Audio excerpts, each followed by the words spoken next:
आईने हिंदी के एक नए एपिसोड में आपका स्वागत है, जहां आपके लिए लेकर के आते हैं इंडियन डिफेंस की प्रमुख अपडेट्स को। और आज के इस वीडियो में हम बात करने वाले हैं हम सबके चहेते HF-24 मारुत के बारे में। हम जानेंगे कि अचानक से भारतीय वायुसेना ने मारुत को लेकर के ऐसी कौन सी कॉम्बैट स्टोरी सामने रखी है जो हमें मारुत की असली ताकत से परिचित करवाती है। हम जानेंगे कि कैसे मारुत ने पाकिस्तानी खेमे में एक खौफ पैदा किया था और कैसे एक पाकिस्तानी एयरक्राफ्ट को मार गिराया था। इसके अलावा इस वीडियो में हम ये भी डिस्कस करेंगे कि कैसे भारतीय वायुसेना मारुत की लेगेसी को आगे लेकर के जाने वाली है। तो आज का ये वीडियो बहुत ज्यादा इंटरेस्टिंग होने वाला है, तो बने रहिए वीडियो के अंत तक। 7 दिसंबर 1971 ये वो दिन था जो कि भारतीय वायुसेना के इतिहास में स्वर्णिम अक्षरों में लिखा जाएगा, क्योंकि भारत पाकिस्तान युद्ध के दौरान 7 दिसंबर 1971 को भारतीय वायुसेना ने पाकिस्तानी एयरफील्ड और उनके इंफ्रास्ट्रक्चर के अगेंस्ट 22 काउंटर मिशन लॉन्च किए थे। और ये वही दिन था जब HF-24 मारुत ने भी एक इतिहास रचा था, क्योंकि इस दिन के पहले दुनिया HF-24 मारुत को लेकर के यही मानती थी कि ये aircraft air to ground mission के लिए काफी अच्छा है, लेकिन दुनिया इसकी air to air attack capability से उतना ज्यादा परिचित नहीं थी। लेकिन मारुत ने 7 दिसंबर 1971 को अपनी जो असली कैपेबिलिटी है वो दुनिया के सामने रखी। बात करते हैं हम 220वीं स्क्वाड्रन की, जिसको जिम्मेदारी मिली कि वो पाकिस्तानी एयरफील्ड को तबाह करे और ज्यादा से ज्यादा नुकसान पहुंचाए। और स्क्वाड्रन लीडर के बख्शिशर, जो कि 220वीं स्क्वाड्रन का हिस्सा है, वो अपने एक मिशन के दौरान ये देखते हैं कि उन्हें एक पाकिस्तानी F-86 सेबर के द्वारा एंगेज किया गया है। ये तो यही माना जा रहा था कि सेबर काफी आसानी से मारुत का शिकार कर सकता है, लेकिन के बख्शिशर ने अपने एक्सेप्शनल स्किल और मारुत की एजिलिटी के चलते जो सेबर एयरक्राफ्ट था उसको आउट मनूवर किया। न सिर्फ आउट मनूवर किया, बल्कि उस पर एक ऐसा फेटल ब्लो दिया कि वो एयरक्राफ्ट इसको सरवाइव नहीं कर सका और सेबर क्रैश हो गया। और यहीं से HF-24 मारुत ने एक नया इतिहास रचा था और दुनिया ने ये देखा था कि HF-24 मारुत डॉग फाइट के लिए भी एक अच्छा एयरक्राफ्ट बन सकता है। हालांकि उसके बाद HF-24 मारुत ने जो अलग अलग मिशंस हैं उनको सक्सेसफुली एग्जीक्यूट किया और अपनी जो उपयोगिता है उसका प्रदर्शन दिया। अब अगर हम 7 दिसंबर की बात करें तो उस दौरान ये जो पूरा का पूरा मिशन था ऑफेंसिव इंडियन एयरफोर्स का, वो सिर्फ एक एयर कॉम्बैट तक ही सीमित नहीं था, बल्कि बाकी की जिम्मेदारी इंडियन एयरफोर्स के हंटर एयरक्राफ्ट, जो कि अपने प्रिसीजन और फायर पावर के लिए जाने जाते हैं, उन्होंने पाकिस्तान की जो स्ट्रेटेजिक लोकेशंस हैं उनको टारगेट किया, जिसमें ऑयल टैंक थे। इसके अलावा उनके जो दूसरे इंफ्रास्ट्रक्चर थे जो कि पाकिस्तानी सप्लाई लाइन के लिए काफी महत्वपूर्ण थे, उनको भी हंटर एयरक्राफ्ट के द्वारा डिस्ट्रॉय किया गया। और यहाँ पर HF-24 मारुत की जो कहानी है ये भारतीय वायुसेना के द्वारा कल शेयर करी गई। इसमें कोई संदेह नहीं है कि HF-24 मारुत एक बहुत ही कैपेबल एयरक्राफ्ट है और हम सब इसकी कैपेबिलिटी से भली भांति परिचित है।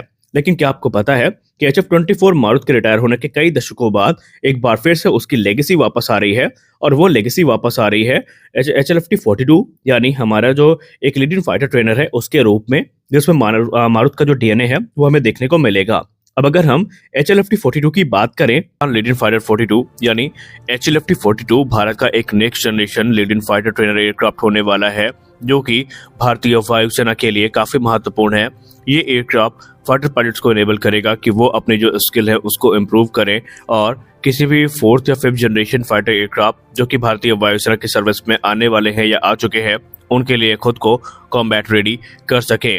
और इसे एक डेडिकेटेड ट्रेनर एयरक्राफ्ट के तौर पर विकसित किया जा रहा है। इसमें अलग अलग वर्चुअल ट्रेनिंग मोड होंगे जो कि किसी भी फाइटर जेट को सिमुलेट करने की ताकत रखेंगे या कैपेबिलिटी रखेंगे, फिर चाहे वो मिराज 2000 हो, राफेल हो, लाइट कॉम्बैट एयरक्राफ्ट तेजस हो, तेजस मार्क 2 हो, एमका हो या टेडबीएफ हो, यानी सारे जो काम है इस एयरक्राफ्ट की सहायता से वो पूरे किए जा सकेंगे। और group captain Harshvardhan Thakur sir की बात माने, जो कि इंडिया के टॉप एक्सपेरिमेंटल टेस्ट पायलट हैं, तो उन्होंने पहले भी ये कहा है कि जो लीडिंग फाइटर ट्रेनर एयरक्राफ्ट है ये भारतीय वायुसेना के लिए बहुत ज्यादा महत्वपूर्ण है कि आने वाले निकट भविष्य में हमारे जो फ्यूचर प्रोग्राम है, जिसमें तेजस मार्क 2 हो गया, एडवांस मीडियम कॉम्बैट एयरक्राफ्ट हो गया, ट्विन इंजन डिग बेस्ड फाइटर प्रोग्राम हो गया, ये सब सिंगल सीटर वेरिएंट होंगे, यानी इनमें कोई भी हमें डुअल सीटर वेरिएंट देखने को नहीं मिलेगा। अगर आसान शब्दों में बात करें तो इनका कोई भी ट्रेनर वेरिएंट हमें देखने को नहीं मिलेगा। तो ऐसे में जो HLFT-42 की रिक्वायरमेंट है ये और भी ज़्यादा बढ़ जाती है, और इसको विकसित भी इसी प्रकार से किया जा रहा है कि ये सभी प्रकार के जो एयरक्राफ्ट है इनको सिमुलेट कर सके और जो पायलट है उनको एक्सपीरियंस मिल सके कि कैसे ये एयरक्राफ्ट उड़ाए जाते हैं और उनकी जो ट्रेनिंग है वो भली भांति पूरी हो सके। अब अगर हम बात करें इस एयरक्राफ्ट की तो ये अब तक भारत में बनाया गया सबसे एडवांस ट्रेनर एयरक्राफ्ट होने वाला है और इसमें बहुत सारी क्रिटिकल टेक्नोलॉजीज भी इस्तेमाल करी जाएंगी जो कि नेक्स्ट जनरेशन की हो सकती है। अब अगर हम डिज़ाइन की बात करें एयरक्राफ्ट की, तो इसमें बहुत सारे जो हमें फीचर्स हैं, बहुत सारे डिज़ाइन फैक्टर जो हैं, वो भारत के पहले स्वदेशी डिज़ाइन एयरक्राफ्ट जिसको हम HAL मारुत के नाम से जानते हैं या HLFT-42 मारुत के नाम से जानते हैं, उससे इंस्पायर हैं। और शायद यही कारण था कि जब इस एयरक्राफ्ट को अनवील किया गया तो इसके टेल में हमें भगवान श्री हनुमान जी की फोटो देखने को मिली, जो कि मारुति नंदन है, यानी कि सन ऑफ मारुत या पवन पुत्र, और उन्हें जो गॉड ऑफ स्टॉर्म है मारुत को, उसके नाम से भी जाना जाता है। यानी कि जो हमारा HLFT-42 है, ये कहीं ना कहीं मारुत से इसके डिज़ाइन इंस्पायर है, लेकिन इसमें बहुत सारे जो बदलाव हैं वो हमें देखने को मिले हैं और वो इसे अपनी कैटेगरी का सबसे एडवांस ट्रेनर बनाते हैं। HLFT-42 में हमें आल मेटल बॉडी देखने को मिलेगी और इसमें हमें स्वेप्ट विंग डिज़ाइन देखने को मिलेगी, जो कि HAL मारुत के साथ काफ़ी ज़्यादा सिमिलरिटीज़ को शेयर करती है। हाँ, दोनों एयरक्राफ्ट में एक मेजर डिफरेंस हमें देखने को मिलने वाला है। एक तरफ जहाँ HF-24 मारुत जो है वो एक ट्विन इंजन एयरक्राफ्ट था, तो वहीं हमें HLFT-42 में सिंगल इंजन कॉन्फ़िगरेशन देखने को मिलेगी। यानी ये जो एयरक्राफ्ट है ये हमें सिंगल इंजन के साथ देखने को मिलेगा। लेकिन अगर हम इसके एयर इनटेक्स पर नज़र डालें तो यहाँ पर काफ़ी हद तक हमें लाइट कॉम्बैट एयरक्राफ्ट तेजस के जो एयर इनटेक्स हैं उनके साथ सिमिलैरिटीज़ देखने को मिल जाती हैं। अब अगर हम स्पेसिफिकेशंस की बात माने तो जो HLFT-42 एयरक्राफ्ट होने वाला है या मारुत 2.0 होने वाला है, इसकी जो लेंथ होगी वो तकरीबन 16 मीटर्स की होगी। वहीं इसका जो स्पैन होगा वो 9 मीटर्स का होगा और हाइट तकरीबन 4.6 मीटर्स की होने वाली है। और अगर हम डायमेंशंस की बात करें तो निसंदेह अगर इसे तेजस मार्क 1 या मार्क 1A से कंपेयर करते हैं तो उनकी तुलना में ये बड़ा होगा। इवन ये जो एयरक्राफ्ट है ये तेजस मार्क 2 से भी ज़्यादा बड़ा होने वाला है, लेकिन इसका जो वेट है उसके तुलना में थोड़ा कम होगा। अब अगर हम पेलोड और परफॉर्मेंस की बात करें तो ये एयरक्राफ्ट काफ़ी ज़्यादा कैपेबल है। ये सुपरसोनिक स्पीड पे उड़ने में सक्षम होगा, जो कि पायलट को एक रियल फिजिकल फील देगा कि कैसे सुपरसोनिक फाइटर एयरक्राफ्ट एक्ट करते हैं। ये जो वर्चुअल मोड है डिस्प्ले का उसको भी फीचर करेंगे, जहां पर पायलट हर प्रकार की जो ट्रेनिंग है उसको पूरी कर सकेंगे। इस एयरक्राफ्ट की जो इंटरनल फ्यूल कैरिंग कैपेसिटी होगी वो 3500 किलोग्राम की होगी। वहीं इसका जो मैक्सिमम ऑल ऑफ वेट होने वाला है वो 16,500 किलोग्राम का होगा। अब अगर हम वेपन्स की बात करें तो HLFT-42 की जो वेपन कैरिंग कैपेसिटी है वो मैसिव है अपने कैटेगरी में, क्योंकि ये काफ़ी ज़्यादा यहाँ पर हथियारों को कैरी कर सकता है। इसमें हमें 11 हार्ड पॉइंट्स देखने को मिलेंगे और इन 11 हार्ड पॉइंट्स पे ये 10 BVR मिसाइल्स को कैरी कर सकेगा। इसके अलावा अलग अलग कॉन्फ़िगरेशन में हमें इसमें जो क्लोज कॉम्बैट मिसाइल हैं, बॉम्ब हैं और दूसरे जो वेपन सिस्टम है वो देखने को मिल सकते हैं। इसके अलावा अगर हम इसके ओवरऑल जो टोटल पेलोड कैपेसिटी की बात करें तो वो 4,500 किलोग्राम से भी ज़्यादा की बताई जा रही है। यानी कि ये ट्रेनर एयरक्राफ्ट होने के साथ साथ एक मैसिव पेलोड को कैरी करने में भी सक्षम है।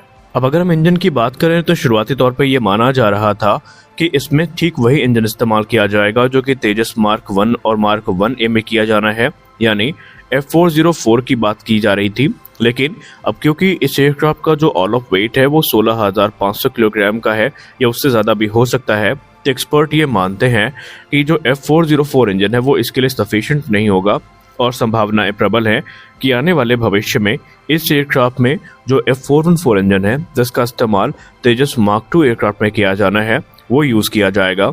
या अगर हम इसके डेवलपमेंटल टाइमलाइन की बात करें तो उम्मीद है कि 2030 तक या उसके बाद ही ये एयरक्राफ्ट प्रोडक्शन में उतरेगा। तो संभावनाएं प्रबल है कि शायद इसमें कावेरी का जो अपग्रेडेड वेरिएंट है वो भी कंसीडर किया जा सकता है, लेकिन अभी उस पर अनिश्चितता के बादल बने हुए हैं। इसलिए ऐसा में स्ट्रॉन्ग गेस यही है कि शायद ये एयरक्राफ्ट हमें जनरल इलेक्ट्रिक F414 इंजन के साथ देखने को मिल जाए। इस एयरक्राफ्ट की फायर पावर जितनी ताकतवर है उतनी ही ज्यादा ताकतवर इसके इलेक्ट्रॉनिक और एवियोनिक्स है। जी हाँ, ये एक नेक्स्ट जनरेशन का सुपरसोनिक ट्रेनर होगा जैसे कि हमने आपसे बताया, और इसमें स्टेट ऑफ द आर्ट जो एवियोनिक्स है उनका इस्तेमाल किया जाएगा, जैसे कि active electronically scanned array radar यानी ESA रेडार हमें देखने को मिलेगा, इलेक्ट्रॉनिक वॉरफेयर स्वीट देखने को मिलेगा, infrared search and track system देखने को मिलेगा। जी हाँ, आपने सही सुना, इस एयरक्राफ्ट में हमें IRST देखने को मिलने वाला है। वहीं इसमें fly by wire control system देखने को मिलेगा। इनिशियली कहा और भी बहुत सारी क्रिटिकल टेक्नोलॉजीज हैं जो HAL के द्वारा इस एयरक्राफ्ट में यूज की जाएंगी। और अगर हम दूसरे साइलेंट फीचर्स की बात करें तो ये एयरक्राफ्ट कई सारे साइलेंट फीचर के साथ देखने को मिलेगा, जिसमें high kinetic performance, transonic acceleration और एक ही सॉर्टी में अलग अलग कॉम्बैट मिशन को पूरी करने की क्षमता भी हमें देखने को मिलने वाली है। वहीं इसमें इन फ्लाइट रिफ्यूलिंग प्रोब भी देखने को मिलेगा, जो कि अर्लियर अपडेट्स में ये कहा जा रहा था कि शायद हमें रिफ्यूलिंग प्रोब इसमें देखने को ना मिले, लेकिन अब रिपोर्ट्स में ये दावा किया जा रहा है कि इसमें जो मिड एयर रिफ्यूलिंग की कैपेबिलिटी है वो भी दी जाएगी। और सबसे खास बात, इसमें जितने भी चीजें इस्तेमाल की जाएंगी सब इंडिजिनस होगी इंजन को छोड़ करके, क्योंकि इंजन का ऑप्शन अभी हमारे पास नहीं है। अगर वो होता तो ये एयरक्राफ्ट 100% स्वदेशी होने वाला था और यही कारण है कि इस एयरक्राफ्ट को इस समय काफी ज्यादा तवज्जो दी जा रही है।